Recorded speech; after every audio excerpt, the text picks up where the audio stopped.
রাজকুমারী চন্দ্রলেখা রূপে গুণে অতুলনীয়া, কিন্তু একটু অভিমানী। একদিন প্রাসাদের বাগানে সোনার বল নিয়ে খেলছিলেন চন্দ্রলেখা। হঠাৎ বলটি গড়িয়ে পড়ে গেল গভীর কুয়োর মধ্যে। রাজকুমারী কাঁদতে শুরু করলেন।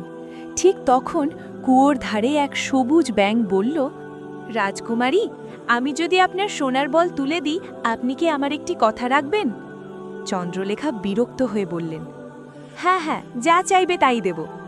ব্যাঙ লাফ দিয়ে কুয়োতে নেমে সোনার বল তুলে আনল। বল ফিরে পেয়ে রাজকুমারী প্রাসাদের দিকে দৌড়ে গেলেন। ব্যাঙ পিছন থেকে বলল, রাজকুমারী, আমার শর্ত মনে আছে তো? রাজকুমারী থমকে দাঁড়ালেন। কি চাও তুমি? ব্যাঙ শান্ত গলায় বলল, আমি আপনার সঙ্গে একই থালায় খাব, একই ঘরে থাকব, আর আপনি আমাকে বন্ধু হিসেবে গ্রহণ করবেন। রাজকুমারী ঘৃণা ভরে বললেন, একটা ব্যাঙের সঙ্গে? কিন্তু রাজা রুদ্রসেন বললেন, প্রতিশ্রুতি ভঙ্গ করার রাজকীয় নিয়মের বিরুদ্ধে। ব্যাঙ প্রাসাদে এলো। সবাই অবাক। চন্দ্রলেখা অনিচ্ছায় তাকে পাশে বসতে দিলেন।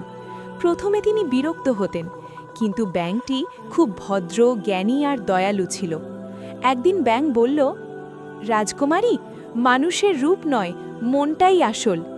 এই কথা শুনে চন্দ্রলেখার মন নরম হতে শুরু করল। এক ঝড়ো রাতে বজ্রপাতের আলোয় ব্যাঙ হঠাৎ কাঁপতে লাগল। চন্দ্রলেখা ভয় পেয়ে বললেন, কি হয়েছে?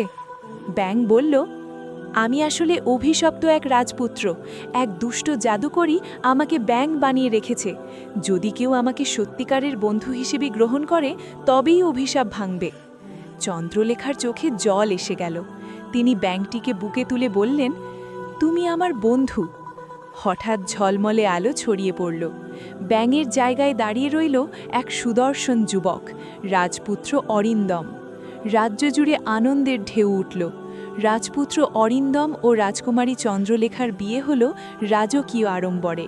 ফুলে ফুলে সাজানো প্রাসাদ, সানাইয়ের সুর আর আকাশ ভরা আতশবাজি। চন্দ্রলেখা বুঝলেন, বাহ্যিক রূপ নয়, ভালোবাসা ও বিশ্বাসী আসল জাদু।